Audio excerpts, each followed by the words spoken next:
এমনি এমনি ঘুমাবেন না। ঘুমানোর আগে বিসমিল্লাহ বলে লাইটটা অফ করবেন, বিছানাটা বিসমিল্লাহ বলে ঝাড়বেন, ঠিক আছে? ওয়াশরুম থেকে পারলে অজু করে আসবেন। মশারি দিচ্ছেন, লাইটস অফ করছেন, পাত্র যেগুলো আছে সেগুলো একটু ঢেকে রাখবেন বিসমিল্লাহ বলে, দরজা লাগাবেন বিসমিল্লাহ বলে। এরপর 3 বার পড়বেন সূরা ইখলাস একবার, সূরা ফালাক একবার, সূরা নাস একবার, পরে হাত একত্রিত করে ফু দিয়ে গা মাসাহ করবেন। এই কাজটা 3 বার করবেন। একবার আয়াতুল কুরসি পড়বেন, সূরা বাকারার 255 নম্বর আয়াত, আল্লাহু লা ইলাহা ইল্লা হুয়াল হাইয়ুল কাইয়ুম, এটা শেষ পর্যন্ত। এরপর সূরা বাকারার শেষের 3টা আয়াত পড়বেন, লিল্লাহি মা ফিস সামাওয়াতি, এখান থেকে ফানসুরনা আলাল কওমিল কাফিরিন পর্যন্ত। তারপর ডান কাতে পাশ ফিরবেন, বলবেন আল্লাহুম্মা বিইসমিকা আমুতু ওয়া আহইয়া। হাত নিবেন, হাতে গুনতে থাকবেন সুবহানাল্লাহ সুবহানাল্লাহ সুবহানাল্লাহ 33 বার, আলহামদুলিল্লাহ আলহামদুলিল্লাহ আলহামদুলিল্লাহ 33 বার, আল্লাহু আকবার আল্লাহু আকবার আল্লাহু আকবার 34 বার। ঘুমিয়ে যাবেন। এখন যদি আপনি 6 ঘন্টা ঘুমান, আপনি নবী সাল্লাল্লাহু আলাইহি ওয়াসাল্লামের সুন্নত অনুযায়ী ঘুমিয়েছেন, প্রত্যেক ঘন্টা ঘুমানোর জন্য আল্লাহ আপনাকে নেকি দিবেন ইনশাআল্লাহ। এমনি ঘুমালে নেকি হতো না, রেস্ট নেওয়া হতো। আমি একজন ব্যক্তিত্বের কথা বলছি, যার প্রতিটা কাজ অনুসরণ করলে ইনশাআল্লাহ জানা অনুযায়ী আমলটা হয়ে যাবে, আল্লাহর কাছে আমরা মাকবুল হব ইনশাআল্লাহ। পারা যাবে ইনশাআল্লাহ। ঘুম থেকে উঠলেন, এমনি এমনি উঠে চলে যাবেন না। উঠেন, বসেন, বসে ঘুমের ভাব দূর করেন, দূর করে বলবেন আলহামদুলিল্লাহিল্লাযী আহইয়ানা বা'দামা আমাতানা ওয়া ইলাইহিন নুশুর। এবার বাথরুমে যান। বাথরুমে গিয়েই বাথরুমে ঢুকে গান গাওয়া শুরু করবেন না। বাথরুমে ঢুকেই বাম পা দিয়ে ঢুকবেন, ঢোকার সময় বলবেন বিসমিল্লাহ আল্লাহুম্মা ইন্নী আউযু বিকা মিনাল খুবসি ওয়াল খাবাইস। বাথরুমে কিন্তু জিন শয়তান থাকে। বাথরুমে কি থাকে? বিজ্ঞান এটা প্রমাণ করতে পারে নাই, এগুলো নাসা বিশ্বাস করবে না, কিন্তু আল্লাহর রাসূল যেহেতু বলেছেন আমরা বিশ্বাস করব। বিজ্ঞান কি সব আবিষ্কার করতে পেরেছে? বিজ্ঞান কি সব আবিষ্কার করতে পেরেছে? বিজ্ঞানের আবিষ্কার কত পার্সেন্ট? এই মহাবিশ্বের 1%ও না। মহাবিশ্বের 1%ও না। আমাদের দেহের মধ্যেই যে রুহটা আছে, এই রুহটার কি কোনো ব্যাখ্যা করতে পারা গেছে? রুহটা কেমন, কঠিন না তরল না বায়বীয়, ব্যাখ্যা করা গেছে? ইয়াসআলুনাকা আনির রূহ কুলির রূহু মিন আমরি রাব্বি ওয়া মা উতীতুম মিনাল ইলমি ইল্লা কলিলা। আল্লাহ পাক বলছেন, হে নবী, তারা তোমাকে রূহ সম্পর্কে জিজ্ঞাসা করে, আত্মা সম্পর্কে জিজ্ঞাসা করে, তুমি বলে দাও এটা তোমার রবের আদেশ মাত্র। রবের আদেশে এসেছে, আদেশেই চলে যাবে। আর এ বিষয়ে তোমাদেরকে বেশি জ্ঞান দেয়া হয় নাই। তাহলে এই জ্ঞান কি দেয়া হয়েছে আমাদেরকে? জ্ঞান দেয়া হয় না। আর জ্ঞান কি আমরা নিজেরাই প্রডিউস করি না আল্লাহ পাক জ্ঞান দেন? কোনটা? আল্লাহ পাক কি বলছেন? আল্লামাল ইনসানা মা লাম ইয়ালাম। মানুষকে আল্লাহ পাক সেই জ্ঞান শিক্ষা দিয়েছেন যা মানুষ জানতো না। তার মানে সৃষ্টিগতভাবে আমরা জ্ঞানী ছিলাম না। আদম আলাইহিস সালামকে সৃষ্টি করে আল্লাহ পাক কি করছেন? ওয়া আল্লামা আদামাল আসমা কুল্লাহা। আমি আদমকে সৃষ্টি করে তাকে সমস্ত নাম শিক্ষা দিয়েছি, আল্লাহ পাক বলছেন। তা আদম আলাইহিস সালাম কি সৃষ্টিগতভাবে জ্ঞানী ছিলেন, নাকি আল্লাহ পাক তাকে জ্ঞানী করেছেন? কোনটা? আল্লাহ পাক জ্ঞানী করেছেন। সো জ্ঞান কার পক্ষ থেকে আসে? আল্লাহর পক্ষ থেকে। এটাই হচ্ছে ওয়াকুলিল হাক্কু মির রাব্বিকুম, হক বা সত্য জ্ঞান তোমার রবের পক্ষ থেকে আসে। ফালা তাকুনান্না মিনাল মুমতারিন, তুমি সন্দেহবাদীদের অন্তর্ভুক্ত হয়েও না, আল্লাহ পাক বলছেন। তো বাথরুমে জিন থাকে এটা বিশ্বাস করলাম তো। এবার দোয়াটা পড়লেন, এবার আপনি ইস্তেঞ্জা সারলেন, তারপরে বের হওয়ার সময় বলছেন গুফরানাকা। কি বলছেন? গুফরান। আরেকটা দোয়া আছে আলহামদুলিল্লাহিল্লাযী আযহাবা আনিল আযান ওয়া আফানি গুফরানাকা। ওযু করবেন, ওযুর আগে বলবেন বিসমিল্লাহ। ওযু করার সময় খুব বেশি পানি অপচয় করবেন না, কারণ অপচয়ে সবচেয়ে পটু জাতি এখন মুসলিমরা। অপচয়ে সবচেয়ে পটু জাতি মুসলিমরা। রাষ্ট্রীয় সম্পদ অপচয় করে, গ্যাস অপচয় করে, তেল অপচয় করে, পানি অপচয় করে, সময় অপচয় করে, সবই অপচয় করে। নিজের হায়াত অপচয় করে। এই তরুণ যুব সমাজ নিজের হায়াত অপচয় করে। অপচয় করে না? অনলাইন কত হায়াত খেয়ে ফেলছে আমাদের। আর ওখানে গেলে আপনি কতটুকু ভালো পাবেন? ভালো যতটুকু পাবেন তার চেয়ে বেশি খারাপ পাবেন। ভালো যতটুকু পাবেন তার চেয়ে বেশি খারাপ পাবেন। হয়তো বলতে পারেন ভাই আপনাদের লেকচার শুনছি অনলাইনে, শুনছেন ঠিক আছে, কিন্তু লেকচার শোনার মাঝখানে অ্যাড চলে আসে না? লেকচার শুনলেন ভালো কথা আলহামদুলিল্লাহ, একটু পর দেখবেন একটা নগ্ন মেয়ের ভিডিও চলে আসতেছে, একটা গান চলে আসতেছে। আর এগুলো সব অ্যালগোরিদম কিন্তু মুসলিমরা আবিষ্কার করেছিল। এখন সেই অ্যালগোরিদম নিয়ে পশ্চিমারা কি করেছে, অ্যালগোরিদম দিয়ে আপনার ব্রেনটাকে সেট করা হয়েছে। মানে আপনি যেই ভিডিওটা একটু বেশি সময় দেখবেন, ঠিক আছে, বা যে বিষয়ে একটু কথাবার্তা বলবেন, দেখবেন সেটা ওরা ক্যাচ করে আপনি যখন পরে এই ফেসবুকে ঢুকবেন, দেখবেন সেই ভিডিও আপনার সামনে, ওই সিমিলার ভিডিওস আপনার সামনে আসতেই আছে। ওরা কিন্তু অ্যালগোরিদম দিয়ে আপনাকে ট্রেস করেছে। মানে আপনি ফেসবুক চালাচ্ছেন না, ফেসবুক আপনাকে চালাচ্ছে এখন। কথা বুঝতে পারছেন? আচ্ছা, আসুন সামনে যাই। এবার অজু করলেন, প্রথমে বিসমিল্লাহ বললেন, শেষে বলবেন কি, আশহাদু আল্লা ইলাহা ইল্লাল্লাহ ওয়াহদাহু লা শারীকা লাহু ওয়া আশহাদু আন্না মুহাম্মাদান আবদুহু ওয়া রাসূলুহু। তার আগে মেসওয়াক করে নেবেন। কি করবেন? মেসওয়াক মানে ব্রাশ, ঠিক আছে, কোনো সমস্যা নেই। ব্রাশ করছেন, ওকে, আদায় হয়ে গেছে ইনশাআল্লাহ। মুখ পরিষ্কার করা, দুর্গন্ধ দূর করা। এই যে অজু করলেন সুন্দর করে নবী সাল্লাল্লাহু আলাইহি ওয়াসাল্লামের মতো, আল্লাহর নবী বলছেন যে ওই ব্যক্তির জন্য জান্নাতের 8টা দরজা খুলে যাবে ইনশাআল্লাহ। জান্নাতের 8টা দরজা ওই ব্যক্তির জন্য খুলে যাবে ইনশাআল্লাহ তাআলা। এবার আপনি কাপড় পরছেন, এমনি পড়লে নাকি নাই, পড়ার সময় ডান দিক থেকে পড়ছেন এবং বলছেন আলহামদুলিল্লাহিল্লাযী কাসানি হাযা ওয়া রাযাকানিহি মিন গায়রি হাওলিন মিন্নি ওয়ালা কুওয়া। আপনি কাপড় পরলেও নাকি পাচ্ছেন আলহামদুলিল্লাহ। আয়না দেখছেন, ফ্রেশ হচ্ছেন, চুল আঁচড়াচ্ছেন, আপনি ডান দিক থেকে স্টার্ট করেন। এবং এখানে বলে রাখি যে বর্তমান যে চুলের কাটিংগুলো চলছে, এইসব কাটিং চলবে না। এই ডানে বামে কোনো চুল নাই, আর মাঝখানে চুল দিয়ে কি বলবো এটা, হ্যাঁ, কুজা বলে আরবি দিয়ে মনে হয় সম্ভবত, এইসব কাট চলবে না। যদি একদম ছোট করতে চান তাহলে সামন পেছন সমান হবে, আর্মি ছাট, একদম সামন পেছন সমান। আর না হলে বাবরি, কাঁধ, কান, কানের লতি এই পর্যন্ত আপনি রাখতে পারেন। যার নাই তার তো প্রশ্নই নাই, যার নাই তার তো আর বলে লাভ নাই। যার আছে, নবীজি বলেছেন সাল্লাল্লাহু আলাইহি ওয়াসাল্লাম, যার চুল আছে সে যেন চুলের যত্ন নেয়। কে বলেছেন? দেখেন, ইসলাম আপনাকে চুল আঁচড়ানো শিখিয়েছে। আপনি ইসলামে কি চাচ্ছেন? ইসলাম এমন একটা দিন বা জীবন ব্যবস্থা যেখানে আপনি জীবনের প্রতিটা বিষয়ের সমাধান তো পাবেনই, ইভেন আপনি চুল কেমন করে আঁচড়াবেন সেটাও ইসলাম আপনাকে শিখাবে ইনশাআল্লাহ। হায়েজ হয়েছে, নেফাস হয়েছে, হ্যাঁ, অজু ইস্তেঞ্জা করেছেন, টয়লেট করেছেন, কিভাবে পবিত্রতা অর্জন করবেন, গোসল ফরজ হয়ে গেছে, কিভাবে গোসল করবেন, কিভাবে নামাজ পড়বেন, কিভাবে পরিবার চালাবেন, কেমন করে ব্যবসা করবেন, কেমন করে সমাজ চালাবেন, কোন বিষয়টা বলা বাকি আছে কোরআন এবং হাদিসে বলেন তো? একটা বিষয় দেখাতে পারবেন যেটা কোরআন এবং সুন্নায় নাই? এটাই তো প্রমাণ করে যে ইসলাম আল্লাহ রাব্বুল আলামিনের পক্ষ থেকে নাজিলকৃত সর্বশ্রেষ্ঠ এবং আসমানি গ্রন্থ, আসমানি দিন, যেটা আল্লাহ পাক জমিনবাসীর জন্য নাজিল করেছেন। কিভাবে আপনি কম্পেয়ার করবেন কোনটা সত্য কোনটা মিথ্যা? আপনি সবগুলো ধর্মগ্রন্থ নিয়ে বসে দেখেন যে প্রত্যেকটা ধর্মগ্রন্থের মধ্যে কি জীবনের প্রতিটা বিষয়ের সমাধান আছে কি না, ঘেটাই দেখেন। যদি দেখেন যে না, সবগুলো ধর্মগ্রন্থ ঘেটেছি, শুধু কোরআন এবং হাদিসে পেয়েছি যেখানে প্রতিটা বিষয়ের সমাধান আছে, তাহলে নিঃসন্দেহে এটা আল্লাহ পাকের পক্ষ থেকে এসেছে। সহজ। আর যখন জেনে যাবেন এটা আল্লাহর পক্ষ থেকে এসেছে, তখন আমাদের কর্তব্য তার সামনে আত্মসমর্পণ করা। আল্লাহ পাক আমাদের সবাইকে পরিপূর্ণ মুসলমান হওয়ার তৌফিক দান করুন। ওযু শেষ, এবার যাবেন নামাজে যাওয়ার সময় বাসা থেকে বের হচ্ছেন, আল্লাহর রাসূল শিখিয়েছেন আপনাকে বলতে হবে বিসমিল্লাহি তাওয়াক্কালতু আলাল্লাহ ওয়ালা হাওলা ওয়ালা কুওয়াতা ইল্লা বিল্লাহ। বের হলেন, আপনার সাথে একজন ফেরেশতা থাকবেন ইনশাআল্লাহ, শয়তান দূরে চলে যাবে ইনশাআল্লাহ। মসজিদে যাচ্ছেন, যাওয়ার সময় চুপচাপ থাকবেন না, দোয়া পড়বেন, জিকির করবেন। একটা দোয়া আছে, এটাও পড়তে পারেন, আল্লাহ নবী পড়তেন। তিনি বলতেন আল্লাহুম্মা ইজআল ফি কলবি নূরা, হে আল্লাহ আমার কলবে নূর দাও, ওয়া ফি লিসানি নূরা, আমার লিসান বা জিহবায় জবানে তুমি নূর দাও, ওয়া ফি সামঈ নূরা, আমার শ্রবণ ইন্দ্রিয়তে নূর দাও, আলো দাও, ঠিক আছে, ওয়া ফি বাসরি নূরা, আমার দৃষ্টিশক্তির মধ্যে নূর বা আলো দাও, ওয়া আন ইয়ামিনি নূরান, আমার ডান দিকে আলো দাও, ওয়া আন শিমালি নূরান, আমার বাম দিকে আলো দাও। আল্লাহুম্মা ইজআল ফি নাফসি নূরা, আল্লাহ আমার নফসের মধ্যেই তুমি নূর বা আলো দাও। এরকম দোয়া আছে, আরো অনেক শব্দ আসছে, এটা ছোটটা বললাম, এটা বড় ভার্সনও আছে, এই দোয়াটা অনেক বড়, তো এই দোয়াটাও পড়তে পারেন। নূর বা আলো কার পক্ষ থেকে আসে?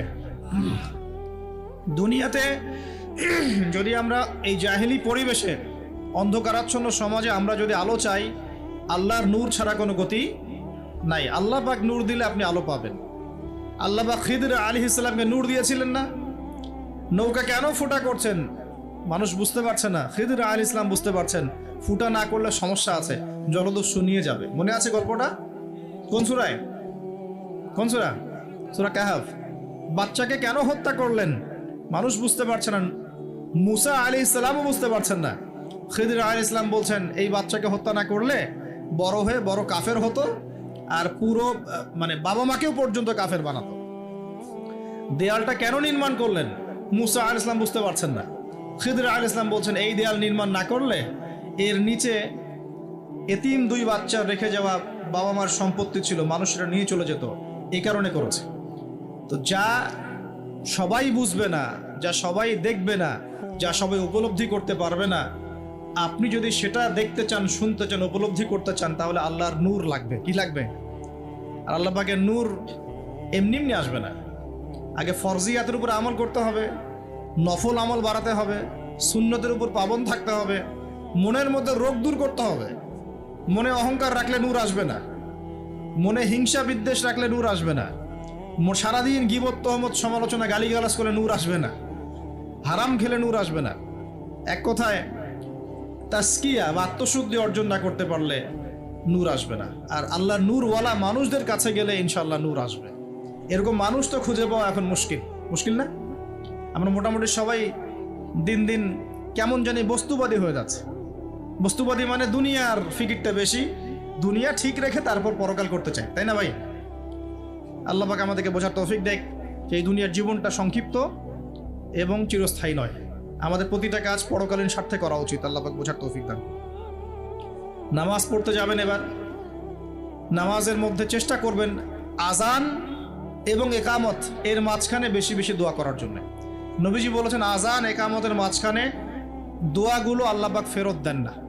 আজান একামতের মাঝখানে যে কোনো দোয়া করবেন ইনশাআল্লাহ আল্লাহ পাক কবুল করবেন, যদি আপনার রিজিকটা হালাল হয়। আল্লাহ পাক তৌফিক দান করুন, আমিন। তারপরে নামাজে দাঁড়ালেন, একামত হয়ে গেছে। এখন কি নামাজ কি আমরা 4 মিনিটে 4 রাকাত নামাজ শেষ করে দিব? আমরা কি 3G 4G 5G নামাজ পড়বো, নাকি নবী সাল্লাল্লাহু আলাইহি ওয়াসাল্লামের মতো ধীর স্থিরভাবে নামাজ পড়বো? কোনটা? আর নামাজের যে কিছু মাসআলা আছে, এই মাসআলা ইখতিলাফি মাসআলাগুলো কি নিয়ে কি আমরা পড়ে থাকবো, নাকি নামাজের ভিতরে যে প্রাণ, আধ্যাত্মিকত্ব, ইহসান, মারিফত এগুলোর ফিকির করবো? কোনটা বলেন? হাত কোথায় বাঁধবো, পায়ে পা লাগাবো কি লাগাবো না, আমিন জোরে বলবো না আস্তে বলবো, আর কি রফুল ইয়াদান করবো কিনা, ব্যাস এই তো আমাদের মাসআলা নাকি? এইগুলো নিয়েই তো আমরা মোটামুটি মসজিদ তো ভাগ করেছি মাশাআল্লাহ অনেক, নাকি? এবং সেগুলোকে আমরা মনে করি যে আমরা জিহাদ করেছি সমাজের মধ্যে। হ্যাঁ, উম্মার ঐক্য নষ্ট হয়ে গেছে। উম্মার ঐক্য কি হয়েছে? নষ্ট হয়ে গেছে। এভাবে আস্তে আস্তে উম্মার ঐক্য নষ্ট করা হয়েছে। আর উম্মার ঐক্য যে নষ্ট হোক এটা কারা চাইবে? ইসলামের বন্ধুরা না শত্রুরা? আমরা সবাই মিলে যদি এই পুরো বাঙালি জাতি এবং আমার উম্মা যারা আছি মুসলিম, আমরা সবাই ঐক্যবদ্ধ থাকি, আমাদেরকে কি হারানো খুব সহজ, নাকি বিভক্ত হয়ে গেলে সহজ? তো বিভক্ত হয়ে যায় এটা কারা চাইবে? নিঃসন্দেহে ইসলামের দুশ্মনরাই চাইবে। তো আমরা বিভক্ত হয়ে যাচ্ছি কারণে অকারণে। তো দেখুন নামাজের মূল জিনিসটা কি? আল্লাহকে পাওয়া। নামাজে দাঁড়িয়েছি, নামাজে কতটুকু মনোযোগ থাকে, কি পড়ি বুঝি কিনা, সূরা ফাতিহার অর্থ বুঝি কিনা, সেজদায় আল্লাহকে পাই কিনা, আমি দোয়া করলে আমার চোখ দিয়ে পানি ঝরে কিনা, তেলাওয়াত বুঝি কিনা, রুকু ধীরস্থিরভাবে করি কিনা, সেজদা ধীরস্থিরভাবে করি কিনা, নামাজে কি আমি চুরি করি, এগুলো খেয়াল রাখতে হবে। স্থিরতা থাকবে। অনেকে দেখি নামাজে রুকু করেন, রুকু থেকে মাথা না তুলেই তাবাস করে সেজদায় চলে যান, করেন কিনা? এটা নামাজ চুরি করা। এই নামাজ আল্লাহর কাছে কবুল হয় না। একটা হাদিসে আসছে বহু নামাজি আছে যাদের নামাজ শেষ হওয়ার পরে নামাজটাকে নিয়ে তাদের মুখের উপর নিক্ষেপ করে দেওয়া হয়। বলেন নাউজুবিল্লাহ। আমরা কি এমন নামাজি হতে চাই? নবী সাল্লাল্লাহু আলাইহি ওয়াসাল্লাম নামাজে দাঁড়াতেন, দুনিয়া ভুলে যেতেন, দুনিয়ার ফিকির থাকতো না, কোনো পা ফুলে যেত, তিনি টেরই পাচ্ছেন না। একটা হাদিসে আসছে নবী সাল্লাল্লাহু আলাইহি ওয়াসাল্লাম এক রাকাতের মধ্যে প্রায় 4.5 পারা কোরআন তেলাওয়াত করেছেন। আমরা তো এতটুকু পারবো না, আমরা জানি, কিন্তু অন্তত পক্ষে 10টা আয়াতও যদি পড়ি, একটা সূরাও যদি পড়ি, এটাকে ধীর স্থিরভাবে পড়া যাবে কিনা? যাবে না? একটু অর্থটা বুঝে পড়া যায় না? আমরা যখন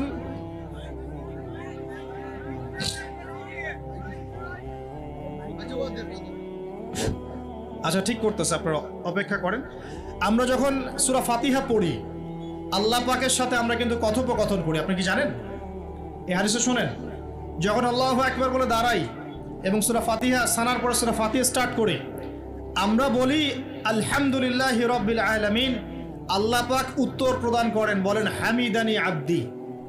আমরা বলি আর রহমানির রহিম, আল্লাহ পাক বলেন ইসনা আলাইয়া আব্দি। আমরা বলি মালিকি ইয়াউমিদ্দিন, আমরা বলি যখন আল্লাহ পাক তার উত্তর দেন, বলেন মাজ্জাদানি আব্দি। আমরা বলি ইয়াকা না'বুদু ওয়া ইয়াকা নাস্তাঈন, আল্লাহ পাক বলেন হাযা বাইনি ওয়া বাইনা আব্দি। আমরা দোয়া করি, বলি ইহদিনাস সিরাতাল মুস্তাকিম সিরাতাল্লাযীনা আন'আমতা আলাইহিম গায়রিল মাগদুবি আলাইহিম ওয়ালাদ-দাল্লিন। এরপর আল্লাহ পাক বলেন ওয়ালি আব্দি মা সাআলা, আমার বান্দা যে পথ চেয়েছে আমি তাকে তা দিলাম আলহামদুলিল্লাহ। এই যে নামাজে আল্লাহর সাথে আমরা মোনাজাত করি, মোনাজাত মানে আল্লাহর সাথে চুপে চুপে কথা বলা। মোনাজাত মানে কি? শুধু এটাকেই মোনাজাত বলে না, মোনাজাত মানে আল্লাহর সাথে চুপে চুপে কথা বলা। আমরা আল্লাহর সাথে ফিস ফিস করে এভাবে নামাজে কথা বলি, কতজন ফিল করি? প্রিয় ভাইরা, নামাজ পড়বো ধীর স্থির ভাবে। ওয়ামা খালাকতুল জিন্না ওয়াল ইনসা ইল্লা লিয়াবুদুন, আল্লাহ পাক বলছেন আমি মানুষ আর জিন জাতিকে শুধুমাত্র আমার ইবাদত করার জন্যই সৃষ্টি করেছি। সো এত তাড়াহুড়ার কিছু নাই, নামাজ পড়তেই দুনিয়া আসছি, আল্লাহর হুকুম আহকাম পালন করতেই দুনিয়া আসছি। একটু হোক না, দোকানটা 5টা মিনিট পরেই না হয় খুললেন, ঠিক আছে, ক্ষেত খামারে 5টা মিনিট পরেই না হয় গেলেন, কি এমন হয়ে যাবে? ফরজ নামাজটা অন্তত পক্ষে ধীর স্থির ভাবে পড়েন। বাসায় গিয়ে আপনি সুন্নত পড়তে পারেন, কোনো সমস্যা নেই। নফল নামাজ আপনি ইচ্ছা মতো পড়েন, আল্লাহ পাক তৌফিক দান করুন। নামাজ শেষ, নামাজ শেষ হয়ে আমরা কি উঠে চলে আসব, নাকি একটু সুন্নত আছে? নামাজ শেষ করার পর আরো সুন্নত আছে। নামাজ শেষ করার পরে একবার বলতে হয় আল্লাহু আকবার, তারপর 3 বার বলতে হয় আস্তাগফিরুল্লাহ আস্তাগফিরুল্লাহ আস্তাগফিরুল্লাহ। একবার বলতে হয় আল্লাহুম্মা আনতাস সালাম ওয়া মিনকাস সালাম তাবারাকতা ইয়া যাল জালালি ওয়াল ইকরাম। আরো বলতে হয় আল্লাহুম্মা আইন্নি আলা যিকরিকা ওয়া শুকরিকা ওয়া হুসনি ইবাদাতিকা। এগুলো পড়তে হবে না? গুরুত্বপূর্ণ সুন্নত। যখন সুন্নতের উপর আমল না করব, তখন তো সারা জীবনে সুন্নত প্রতিষ্ঠা হবে না। তারপরে একবার আয়াতুল কুরসি পড়তে হয়। নবীজি বলেছেন সাল্লাল্লাহু আলাইহি ওয়াসাল্লাম, যে ব্যক্তি প্রত্যেক ফরজ নামাজের পর আয়াতুল কুরসি তেলাওয়াত করে, মৃত্যু ছাড়া জান্নাতে যাওয়ার জন্য কোনো বাধা নাই তার, আলহামদুলিল্লাহ। মরে গেলে জান্নাতে চলে যাবে ইনশাআল্লাহ। এরপরে আরো আছে আল্লাহুম্মা লা মানি লিমা আ'তাইত ওয়া লা মু'তি লিমা মানা'ত ওয়া লা ইয়ানফা'ু যাল জাদ্দি মিনকাল জাদ। আরো অনেক দোয়া কালাম আছে। 33 বার সুবহানাল্লাহ, 33 বার আলহামদুলিল্লাহ, 33 বার আল্লাহু আকবার, তারপর কালিমা শাহাদা। তারপরে একবার সূরা ফালাক, একবার সূরা নাস, একবার সূরা ইখলাস। এগুলো পড়ে উঠে আসবেন। আমরা কিন্তু এই সুন্নগুলোর চাইতে এখন ওই মোনাজাতকে বেশি গুরুত্ব দিই, তাই না? মোনাজাত করলেন, উঠে চলে গেলেন, তা সুন্নতগুলো আমল করবে কে? মোনাজাত তো অপেক্ষায় বসে আছেন, সালাম ফিরানো হয়ে গেছে, ব্যাস মোনাজাত 1 মিনিট শেষ, আলহামদুলিল্লাহ শেষ করলেন, কিন্তু সুন্নতগুলো আমল করবে কে? সুন্নতটা কি সরে গেল না? আমি তর্ক করতে আসিনি এই বিষয় নিয়ে। করেন বুঝলাম, আপনি করেন, ঠিক আছে করেন, কিন্তু সুন্নত আমলটা করবে কে? এই জিকির আজগার তাসবিহ তাহলিলগুলো কে পড়বে? তাহলে ওগুলো তো পড়তে হবে নাকি? ওগুলো তো পড়তে হবে। তাসবিহ তাহলিল জিকির আজগার শেষ করেন, আল্লাহ পাক তৌফিক এনায়েত করুন, আমিন। এরপরে আসেন, এবার যে নামাজ থেকে বের হয়ে গেলাম, এখন কেউ যাবে চাকরি ক্ষেত্রে, কেউ ব্যবসায়, কেউ পড়াশোনায়, হ্যাঁ, কেউ সমাজে, বিভিন্ন জন বিভিন্ন জায়গায় চলে যাবো না নামাজ শেষে? আচ্ছা, এখন ঘুমালাম নবীর মতো, উঠলাম নবীর মতো, দাঁত ব্রাশ করলাম, মাশাআল্লাহ, মেসওয়াক করলাম, ওযু করলাম, ইস্তিনজা করলাম, নামাজে গেলাম, নামাজও পড়লাম, সবকিছু নবীর মতোই করলাম সাল্লাল্লাহু আলাইহি ওয়াসাল্লাম। এখন কি ব্যবসায় গিয়ে মাপে কম দিতে পারবো? বলেন, কথা বলেন। এখন আসল জায়গায় আসেন। নামাজ তো আলহামদুলিল্লাহ পড়লাম, জিকির আজগার করলাম, তাসবিহ তাহলিল করলাম, কুরআনও তেলাওয়াত করলাম, মাশাআল্লাহ। আল্লাহ পাককে বলে আসলাম, আল্লাহ তোমারই ইবাদত করি, তোমার কাছেই সাহায্য চাই, আর কারো কাছে চাই না। এখন কি বের হয়ে আমি যখন চাকরিতে যাব বা ব্যবসায় যাব বা অন্য সেকশনে যাব, এখন কি আমি ব্যবসায় গিয়ে মাপে কম দিতে পারবো কিনা? এখন কি আমি পণ্যে ভেজাল দিতে পারবো কিনা? এখন কি আমি মিথ্যা কসম করে পণ্য বিক্রি করতে পারবো কিনা? এখন চাকরির ক্ষেত্রে গেলে আমি কি ঘুষ নিতে পারবো কিনা? আমি কি সুদ খাইতে পারবো কিনা? আমি কি বাজারে কৃত্রিম সিন্ডিকেট তৈরি করতে পারবো কিনা? বাজারে একটা রেট চলছে, আমরা পলিসি করে দামটাকে মজুত করে বাড়াই দিলাম, মানুষকে একটা ভোগান্তিতে ফেললাম, পারবো কিনা? এখানে গিয়ে আমানতের খেয়ানত করতে পারবো কিনা? দায়িত্ব অবহেলা করতে পারবো কিনা? এখানে গিয়ে আমি দুনিয়ার সামান্য স্বার্থে পরকাল বিসর্জন দিতে পারবো কিনা? পারবো? যদি পারি তাহলে আমরা শুধু নামাজে মুসলিম হয়েছি, জীবনের সব ক্ষেত্রে এখনো মুসলিম হতে পারি নাই। আর যদি আমরা জীবনের সব ক্ষেত্রে মুসলমান হতে পারি তাহলে ইসলামের বিজয় আসবে ইনশাআল্লাহ। আমার কথা কি বোঝা যাচ্ছে না কঠিন হচ্ছে? এখন পরিবারে আসলাম, তো পরিবারটা ইসলামী আদর্শে করবো না? আমার বাচ্চা কাচ্চা ইসলাম শিখবে না? আমাদের বাসার মেয়েরা মায়েরা পর্দা করবে না? আমার বাসায় তালিম থাকবে না? নাকি অপসংস্কৃতি থাকবে? নামাজ পড়ে এসেই রিমোটটা নিয়ে বসে যাব এই বেহায়া সিরিয়াল দেখার জন্য? নাকি মোবাইল ফোনে ঢুকে যাব পর্নোগ্রাফি দেখার জন্য? নামাজ পড়ে বের হয়ে কি সিগারেট ধরাবো? বন্ধুদের পাল্লায় বসে মাদকের আসরে বসবো? নাকি মেয়ের পিছনে ঘুরবো? নামাজ তো পড়লাম, এখন কি হবে? প্রিয় ভাইয়েরা, যদি আমরা প্রকৃত অর্থেই মন থেকে নামাজ আদায় করতে পারি, নামাজ যদি কবুল হয়, আল্লাহ রসুল বলছেন নামাজ মানুষকে পাপাচার থেকে দূরে রাখে। আল্লাহ পাকও বলছেন ইন্না সালাত তানহা আনিল ফাহশাই ওয়াল মুনকার, নিশ্চয়ই নামাজ মানুষকে সমস্ত পাপাচার থেকে দূরে রাখবে ইনশাআল্লাহ। তার মানে যদি বিশুদ্ধ করে নামাজ পড়তে পারি, আমার পক্ষে সহজ হবে পরিবারটা ইসলামিকভাবে গড়া, আমার পক্ষে সহজ হবে ব্যবসা বাণিজ্য ইসলাম মেনে চলা, চাকরিতে ইসলাম মেনে চলা। সমাজের দায়িত্ব যদি পাই, এখানে কি আমি ন্যায় বিচার করব না অন্যায় করব? জুলুম করব না ইনসাফ প্রতিষ্ঠা করব? খেয়ানত করব না আমানতদারিতা বজায় রাখবো? আল্লাহ পাক তৌফিক এনায়েত করুন যেন জীবনের প্রতিটা ক্ষেত্রে আমরা ইসলাম ফলো করতে পারি। আমরা পিছিয়ে পড়েছি সুন্নতের অবহেলার কারণে, জ্ঞানের চর্চা ছেড়ে দেওয়ার কারণে, জানা অনুযায়ী আমল না করার কারণে এবং ইসলাম জীবনের সমস্ত ক্ষেত্রে বাস্তবায়ন না করার কারণে। আমি কি বোঝাতে পারছি ভাই? আরও পিছিয়ে পড়েছি হারাম রিজিক খাওয়ার পিছনে। হারাম রিজিক খেয়েছি, দোয়া কবুল হচ্ছে না, পিছিয়ে পড়ছি আমরা। আমরা পিছিয়ে পড়েছি আমাদের মা বোনদের পর্দার গাফেলতির কারণে। আপনি যদি কোনো সমাজকে ধ্বংস করতে চান, তাহলে ওই সমাজের মধ্যে বেহায়া মেয়েদেরকে, নগ্ন মেয়েদেরকে ছড়িয়ে দেন। যদি আপনি কোনো সমাজকে ধ্বংস করতে চান, যুব সমাজের মধ্যে মাদক ছড়িয়ে দেন।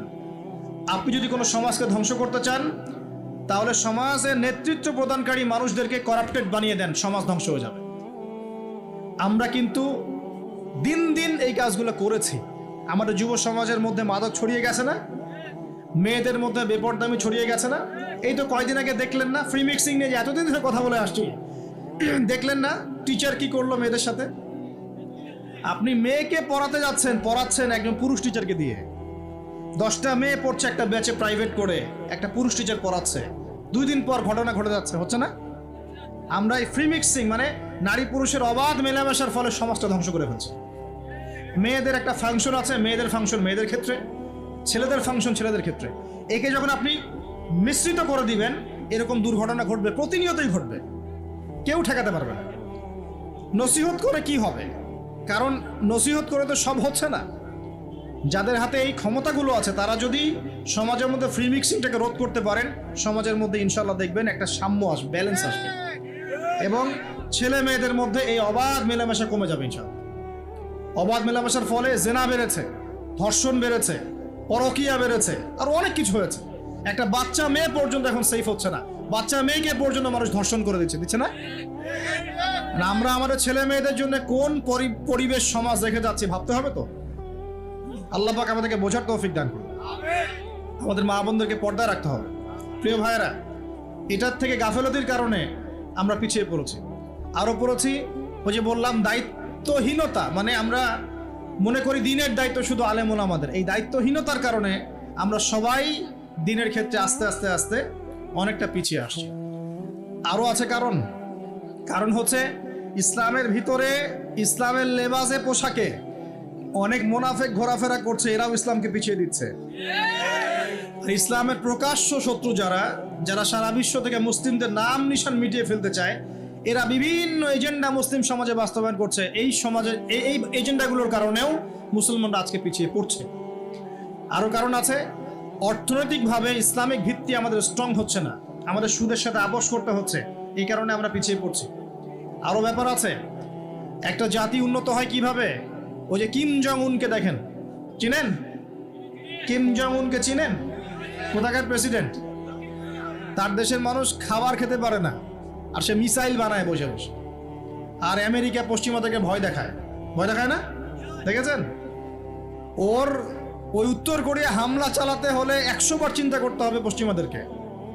হ্যাঁ, কারণ সে 8-10টা মুসলিম কান্ট্রির মতো না, যাদের কাছে এরকম কোনো অস্ত্র নাই। কথা বুঝতে পারছেন? ওকে অত সহজে কিন্তু কেউ আক্রমণ করবে না।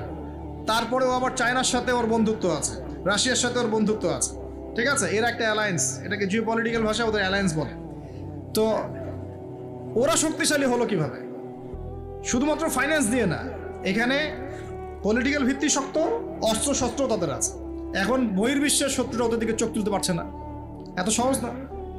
তো দেখেন আমাদের পিছিয়ে পড়ার এগুলোও কারণ আছে। মুসলিম কান্ট্রিগুলোর দিকে তাকায় দেখেন, কয়টা মুসলিম কান্ট্রি এইসব ক্ষেত্রে স্বয়ংসম্পূর্ণ? কয়টা কান্ট্রি দেখবেন আপনি? হ্যাঁ, বিশ্বকাপ আয়োজন করে বেড়াচ্ছে, বিশ্বকাপ ফুটবল আয়োজন করে বেড়াচ্ছে, পাশে ইয়েমেন সিরিয়ার মানুষ খেয়ে না খেয়ে মরে যায়, দেখার সুযোগ নেই। কি করছে? ওইখানে বেস ক্যাম্প দিয়ে রেখেছে পশ্চিমাদের জন্য, ওখানে বেস ক্যাম্প ঘাঁটি দিয়ে রেখেছে পশ্চিমাদের জন্য। এবং বহু মুসলিম কান্ট্রি যারা মানে আমাদের কাছে এখন আইডল হয়ে বসে আছে, ভিতরে ভিতরে ইহুদি খ্রিস্টানদের সাথে বন্ধুত্ব করে বসে আছে। তারা উঠতে বললে ওঠে, তারা বসতে বললে বসে, ওদের ইশারায় কাজ করে কি না? জিও পলিটিক্যাল ভিত্তি দুর্বল, ইকোনমিক ভিত্তি দুর্বল, ফাইন্যান্স দুর্বল, আর আমরা আধ্যাত্মিকত্ব তো দুর্বলই। সব মিলিয়ে এই যে 100 বছরে আমরা পিছিয়ে পড়লাম, এখানে 100টা কারণ খুঁজে বের করা যাবে, এত কারণ বলার সময় নেই। এখন প্রসঙ্গে আসেন, এভাবেই কি চলতে থাকবে না উত্তরণের কোনো পথ আছে? আমরা কি চাই যে আমরা সে আবার ওই ইসলামের সোনালী যুগে ফিরতে পারি? না, গলায় তো সাউন্ড নাই। আমরা তো মনে হয় চাই না যে আবার ইসলাম ফিরে আসুক পরিপূর্ণরূপে। শোনেন, আমরা চাই বা না চাই, আল্লাহ রাব্বুল আলামিন তার নবীর মাধ্যমে জানিয়ে দিয়েছেন সভ্যতা শেষ হবে একজন নবীর হাতে, তার নাম নবী ঈসা ইবনে মারিয়াম। তিনি 40 বছর এই বিশ্ব শাসন করবেন, তার আগে কিয়ামত হবে না। এই যে আলামতুস সাআ নিয়ে অনেক কথা আমি বলেছি, এটাও শুনে রাখেন, কিয়ামত হবে না ইনশাআল্লাহ ততদিন পর্যন্ত যতদিন পর্যন্ত নবী ঈসা ইবনে মারিয়াম আবার না আসছেন এবং 40 বছর বিশ্ব শাসন না করছেন। তিনি কোনো দেশ শাসন করবেন না, পুরো বিশ্ব শাসন করবেন। চিন্তা করতে পারছেন? এখন কি মনে হয় যে মুসলিমরা এরকম জায়গায় যাবে আবারও? আসলে কিন্তু বাইরের চোখ দিয়ে মনে হয় না, কিন্তু সত্যি কথা কি, ইতিহাস এভাবেই টার্ন করবে। কিভাবে করবে, কার মাধ্যমে করবে আল্লাহ পাক জানেন, আমরা জানি না। আমরা যদি না পারি, আল্লাহ আমাদেরকে সরিয়ে দিবেন, সরিয়ে দিয়ে নতুন প্রজন্ম নিয়ে আসবেন। ওরা যদি না পারে, আল্লাহ ওদেরকেও সরিয়ে দিবেন, নতুন জেনারেশন নিয়ে আসবেন। তারাও যদি না পারে, আল্লাহ পাক কি বলছেন শোনেন। আল্লাহ পাক বলছেন সূরা মুহাম্মাদের মধ্যে, ওয়া ইন তাতাওয়াল্লাউ ইয়াস্তাবদিল কওমান গায়রাকুম সুম্মা লা ইয়াকুনু আমসালাকুম। তোমরা মুসলমানরা যদি না পারো, আমি ইহুদি, খ্রিস্টান, হিন্দু, বৌদ্ধ তাদেরকে, কুফফারদেরকে হেদায়েত দিয়ে ইসলামে নিয়ে আসবো, তারা আমার হয়ে লড়বে ইনশাআল্লাহ। এটা আল্লাহ পাকের হিকমা। দেখছেন না দিন দিন মানুষ মুসলিম হচ্ছে না? দিন দিন বহু মানুষ মুসলমান হচ্ছে, কিন্তু দেখছেন এটা কিন্তু রেভলিউশন হচ্ছে, ইসলামের দিকে মানুষ আসছে। যত আক্রমণ হচ্ছে ইসলামের দিকে, তত বেশি মানুষ ইসলাম কবুল করছে, আলহামদুলিল্লাহ। আর আমরা পিছিয়ে পড়ছি। এই যে আমরা যে গরু খাওয়া মুসলিম হয়েছি, আমরা যে জুমার দিন নামাজ পড়া মুসলিম হয়েছি, আমরা মুসলিম পরিবারে জন্মগ্রহণ করে আব্দুর রহমান, আব্দুর রহিম নাম নিয়ে বসে আছি, কিন্তু আসলে রহমানের বান্দার বৈশিষ্ট্য কি আমি জানি না। আল্লাহ পাক আমাদেরকে হেফাজত করুন, আমিন। হতাশ হব না আমরা ইনশাআল্লাহ। একবার, খালি একবার যদি তওবা করে ফিরে আসি, আল্লাহ পাক দুনিয়াও দিবে ইনশাআল্লাহ, আখিরাতও দিবে ইনশাআল্লাহ। খালি একবার বলতে হবে, আস্তাগফিরুল্লাহাল্লাযী লা ইলাহা ইল্লা হুয়াল হাইয়ুল কাইয়্যুম ওয়া আতুবু ইলাইহি। আল্লাহ, জীবনে যা পাপ করেছি মাফ করে দাও, আগামী জীবনে হায়াতে রিজিকে বরকত দাও, এবং পুরো জীবন যেন ইসলাম পালন করতে পারি, প্রচার করতে পারি, প্রসার করতে পারি, মানুষের মাঝখানে দিনের ভালো কথা বলতে পারি, আল্লাহ পাক দিনের বিজয় যেন অংশ নিতে পারি, সে তৌফিক আল্লাহ পাক দান। আল্লাহ পাক কবুল করার মালিক না? একটা কাপড় ধুতে 1 বালতি পানি লাগে, কিন্তু জীবনের সমস্ত গোনাহ ধুয়ে ফেলতে চোখের 1 ফোঁটা পানি যথেষ্ট ইনশাআল্লাহ। আল্লাহ পাক কবুল করুন, আমিন। কিভাবে উত্তরণ হবে? উত্তর 1 নাম্বার, ভাই 10টা পয়েন্ট বলবো, জাস্ট 10টা, জাস্ট বলে দিচ্ছি। বিস্তারিত ব্যাখ্যা আপনারা পরে নিজেরা স্টাডি করবেন। 1, প্রথম কথা হচ্ছে আমাদের সবাইকে তওবা করে ফিরে আসতে হবে। পারবো ইনশাআল্লাহ? আল্লাহ পাক বলেন তুবু ইলাল্লাহি জামিআন আইয়ুহাল মুমিনুন, হে মুমিনগণ তোমরা একসাথে ঐক্যবদ্ধভাবে আল্লাহর কাছে তওবা করো, আল্লাহ তোমাদেরকে সফল করবে ইনশাআল্লাহ। আমরা তওবা করি, বলি আস্তাগফিরুল্লাহ আল্লাযী লা ইলাহা ইল্লা হুয়াল হাইয়ুল কাইয়ুম ওয়া আতুবু ইলাইহি। আমরা আল্লাহর কাছে তওবা করছি যে আমরা সারা জীবন যে পাপ করেছি আল্লাহ পাক যেন মাফ করে দেন, এবং আমাদের নেক হায়াতে যেন আল্লাহ পাক বরকত দান করেন, এবং আমাদেরকে পুরো জীবন যেন ইসলাম পালন করার তৌফিক দান করেন। মধ্যমপন্থী হবেন, চরমপন্থী হবেন না, ইসলামের নামে কোনো সন্ত্রাসী কর্মকাণ্ডে যাবেন না, আবার শৈথিল্যতাবাদী হবেন না, গোলালো মার্কা মানে সব তরকারিতে গা ভাসিয়ে দিবেন না। মধ্যমপন্থী থাকবেন, ইনশাআল্লাহ দেখবেন ইসলামের বিজয় হবে ইনশাআল্লাহ। আল্লাহ পাক তৌফিক এনায়েত করুন। 1 নম্বর কাজ তওবা করে ফিরে আসা। 2 নম্বর আমাদের সবাইকে দিনের জ্ঞান চর্চা করতে হবে। রাজি আছি ইনশাআল্লাহ? আল্লাহ পাক তৌফিক এনায়েত করুন। আমিন। 3 নম্বর অবশ্যই জানা অনুযায়ী সবাইকে আমল করার চেষ্টা করতে হবে, নবীর সুন্নত বাস্তবায়ন করতে হবে। তৌফিক এনায়েত করুন আল্লাহ পাক। আমিন। আল্লাহ পাক আমাকে আগে তৌফিক দান করুন, এরপর আপনাদের সবাইকে তৌফিক দান করুন, যাতে করে আমরা দিনের 24 ঘন্টা প্রতিটা কাজ নবী সাল্লাল্লাহু আলাইহি ওয়াসাল্লামের সুন্নাহ মতো করতে পারি। আমিন। 4 নম্বর আমাদের সবাইকেই হালাল রিজিক খাওয়ার চেষ্টা করতে হবে। হালাল রিজিক অল্প হলেও এটাতেই তুষ্ট থাকতে হবে। যদি আমাদের 20,000, 30,000, 50,000 টাকায় মাস চলে যায়, বাইরের দিকে তাকার দরকার নেই, এটুকু সন্তুষ্ট থাকি, দুনিয়ার জীবন ইনশাল্লাহ কেটে যাবে ইনশাআল্লাহ। যার 1 তলা বাড়ি আছে, 2 তলার স্বপ্নে বিভোর হওয়ার প্রয়োজন নাই, 5 তলা আছে, 10 তলার স্বপ্নে বিভোর হওয়ার দরকার নাই। যা আছে সন্তুষ্ট থাকেন, হালালে সন্তুষ্ট থাকেন, ইনশাআল্লাহ এতেই আল্লাহ পাক বরকত দেবে ইনশাআল্লাহ। আল্লাহ পাক কবুল করুন। আমিন। আল্লাহ পাক ধনী হতে নিষেধ করেন নাই, অর্থ উপার্জন করতেও নিষেধ করেন নাই, কিন্তু মালের হকটা আদায় করতে হবে। আত্মীয়দের হক, পরিবারের হক, প্রতিবেশীর হক, যাকাত, ওসর, ফিতরা, দান সদকা, এই যে দিনের জন্য ব্যয় করা রিজিক থেকে, এগুলো আদায় করলে আপনি ধনী হতে কোনো সমস্যা নেই। বরং উসমান গনি রাদিয়াল্লাহু আনহু কি করেছিলেন? তাবুক যুদ্ধের দিন 30,000 সৈন্যের মধ্যে 10,000 সৈন্যের দায়িত্ব একাই নিয়েছেন। সুবহান। 3 মাসের যুদ্ধ, মানে 3 মাসের পথ, যাওয়া আসা 3 মাসের পথ, ওই সময় তো এত ফাস্ট ছিল না। 3 মাসের যাওয়া আসার রাস্তা, 30,000 সৈন্য, 1/3 খাওয়া পরা অস্ত্রশস্ত্র সব দায়িত্ব নিয়েছেন একজন ব্যক্তি, উসমান রাদিয়াল্লাহু আনহু।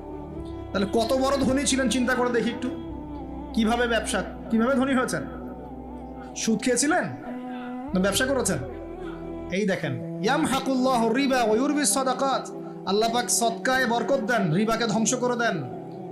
আর যারা সুদখোর তারা বলে ইন্নামাল বাইউ মিসলুর রিবা, সুদ আর ব্যবসা একই জিনিস, তারা বলে।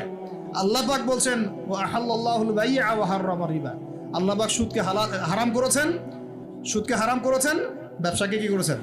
হালাল। উসমান রাদিয়াল্লাহু আনহু ব্যবসায়ী ছিলেন, ব্যবসা করে দেখেন কি করেছেন, আলহামদুলিল্লাহ।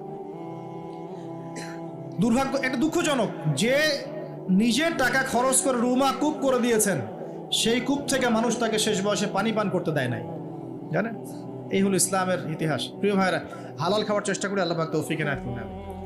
4 নম্বর 5 নম্বর হচ্ছে আমাদের পরিবারটা গড়তে হবে আদর্শ পরিবার। আমাদের পরিবারের মধ্যে বে-ইসলামী কোনো কিছু স্থান দেওয়া যাবে না। দেশ, রাষ্ট্র, বিশ্ব কই যায় যাক, নিজের পরিবার আগে। আমার ছেলে কি করছে, মেয়ে কি করছে, স্ত্রী পর্দা করে কিনা, বাসায় তালিম আছে কিনা, বাসায় সবাই নামাজি কিনা, এই বিষয়গুলো খেয়াল রাখতে হবে। একদম গা ভাসিয়ে দিবেন না, ছেলেকে স্মার্টফোন দিয়েছেন, ব্যাস ছেলে বড় হয়ে গেছে। মেয়েকে বাইরে বের করে দিয়েছেন, কোথায় যাচ্ছে কি করছে খোঁজ নিচ্ছেন না, এগুলো খারাপ। অ্যাক্সিডেন্ট হয়ে যাবে, পরে আফসোস করে পস্তায় লাভ হবে না। আল্লাহ পাক বোঝার তৌফিক দেখ। স্ত্রীকে নসিহত করবেন, বাসায় তালিম, আপনি বাসার কর্তা, বাসায় হাদিসের বই নিয়ে আপনি পড়তে বসবেন, স্ত্রীকে নিয়ে বসবেন, মেয়েকে নিয়ে বসবেন, ছেলেকে নিয়ে বসবেন, বসে আপনি হাদিসের বই পড়বেন, তারা শুনবে, আপনি কোরআন পড়বেন, তারা শুনবে। পারিবারিক তালিম চালু করতে হবে। আল্লাহ পাক তৌফিক দান করুন। তারপরে আরও যে কাজগুলো, সেটা হলো আমাদের সবাইকেই কমপক্ষে পার্ট টাইম দাওয়াতি কাজ করতে হবে। ফুল টাইম না হোক, কমপক্ষে পার্ট টাইম সবাইকে দাওয়াতি কাজ করতে হবে। রাজি আছি ইনশাআল্লাহ? দাওয়াতি কাজ করতে গেলে 2টা সুন্নত। 1, সৎ কাজে আদর্শ করতে হবে, অসৎ কাজে নিষেধ করতে হবে। শুধু সৎ কাজে আদেশ করলাম, অসৎ কাজে নিষেধ করলাম না, এই দাওয়াতে খুব একটা ফল হবে না। এই দাওয়াতে কি হবে? দুনিয়ার জীবনে কোনো বালা মুসিবত আসবে না। শুধু সৎ কাজে আদেশ করতে থাকেন, দুনিয়ার জীবনে কোনো বালা মুসিবত, বিপদ আপদ, গীবত, তহমত, সমালোচনা কিচ্ছু শুনতে হবে না। সবাই আপনাকে মাথায় তুলে রাখবে। আর যখন আপনি সৎ কাজে আদেশ করবেন, পাশাপাশি অসৎ কাজেও নিষেধ করবেন, তখন সমস্যা হতে পারে। কিন্তু এটাই নবীদের সুন্নাত, কুনতুম খায়রা উম্মাহ উখরিজাত লিন-নাস, তোমরা শ্রেষ্ঠ উম্মত, তোমাদেরকে বের করা হয়েছে মানব জাতির কল্যাণের জন্য। সূরা আলে ইমরান 110 নম্বর আয়াত। তোমাদের কাজ তিনটা, তা'মুরুনা বিল মা'রুফ, তোমরা সৎ কাজে আদেশ করবে, ওয়া তানহাউনা আনিল মুনকার, অসৎ কাজে নিষেধ করবে, ওয়া তু'মিনুনা বিল্লাহ, এবং আল্লাহর প্রতি ঈমান রাখবে। আল্লাহ পাক তৌফিক দান। এরপর 8 নম্বর হচ্ছে আমাদের পরবর্তী প্রজন্ম যারা, আমাদের সন্তান-সন্ততি যারা আছে, ওদেরকে ছোটবেলা থেকেই আগামী বিশ্বের জন্য উপযোগী করে মানুষ করতে হবে। আল্লাহ পাক তৌফিক দান করুন, আমিন। 9 নম্বর, আমাদের সবাইকে আল্লাহ পাক কিছু প্রতিভা দিয়েছেন, কাউকে লেখার ক্ষমতা, কাউকে বলার, কাউকে অর্থ সম্পদ, কাউকে ক্ষমতা। যাকে আল্লাহ পাক যা দিয়েছেন, এই জিনিসটাকে আল্লাহ নেয়ামত মনে করে ইসলামের স্বার্থে ব্যয় করলে দিনের বিজয় হবে ইনশাআল্লাহ। পারা যাবেন ইনশাআল্লাহ। একজন ডক্টর তার জায়গা থেকে দিনের খেদমত করতে পারেন, একজন ইঞ্জিনিয়ার তার জায়গা থেকেই দিনের খেদমত করতে পারেন, একজন ব্যবসায়ী তার অর্থ সম্পদ কাজে লাগিয়ে আপনি দিনের উপকার করতে পারেন, একজন বক্তা তার বক্তব্যের স্কিলকে কাজে লাগিয়ে মানুষকে দিন বোঝাতে পারেন, একজন লেখক সুন্দর লেখনীর মধ্য দিয়ে দিন বোঝাতে পারেন, একজন পলিটিশিয়ান তার ক্ষমতাকে কাজে লাগিয়ে কিন্তু দিনের কল্যাণে কাজ করতে পারেন না? সবাই যদি সবার জায়গা থেকে ইসলামের কল্যাণে একটু কাজ করি, ইনশাল্লাহ দুনিয়ায় কি পাই না পাই, পরকালে জান্নাত পাবো ইনশাল্লাহ। রাজি আছি তো ইনশাল্লাহ? সবশেষ কথা, আমাদের ঊর্ধ্বতন কর্তৃপক্ষ যারা থাকবে, কারোর সাথে কোনো রকম ক্রন্দলে যাওয়ার দরকার নেই। যখন আপনি উম্মতের মধ্যে ক্রন্দলে চলে যাবেন, একে অপর ভাইয়ে ভাইয়ে লড়াই করা শুরু করবেন, তখন উম্মার মধ্যে ফাটল সৃষ্টি হবে, বিভক্তি দেখা দিবে, ঐক্য নষ্ট হয়ে যাবে, শক্তি কমে যাবে, ইসলামের ভিতরের বাইরের শত্রুরা সুযোগ পেয়ে যাবে, তখন আমাদের ক্ষতি হবে, উপকার হবে না। এই কথাটা ভালো করে বোঝার চেষ্টা করবেন। আল্লাহ পাক আমাদেরকে বলেছেন নসিহত করতে, উত্তম নসিহত করতে, যেন তারা ভুলটা বুঝতে পারেন। আমাদের কাজ ফাযাক্কিরিন মা আনতা মুযাক্কির, তুমি উপদেশ দাও, তুমি শুধু উপদেশ দাতা। লাস্তা আলাইহিম বিমুসাইতির, তুমি কারো প্রতি দারোগা নও, জোর করে চাপিয়ে কিছু করার দরকার নাই, কিছু করতে হবে না। সত্যকে সত্যরূপে উপস্থাপন করবেন, মিথ্যাকে মিথ্যারূপে উপস্থাপন করবেন। মানবে কি মানবে না, কে গ্রহণ করবে করবে না, এটা সম্পূর্ণ তাদের ব্যক্তিগত ব্যাপার। যদি করে আল্লাহ পাক দুনিয়ায় সম্মানিত করবে, পরকালে করবে ইনশাল্লাহ। যদি না করে তার ফয়সালা আল্লাহর হাতে, আমাদের দায়িত্ব শেষ। আল্লাহ রাব্বুল আলামিন আমাদের সবাইকে কথাগুলো বোঝার এবং আমল করার তৌফিক ইনায়াত করুন, আমিন।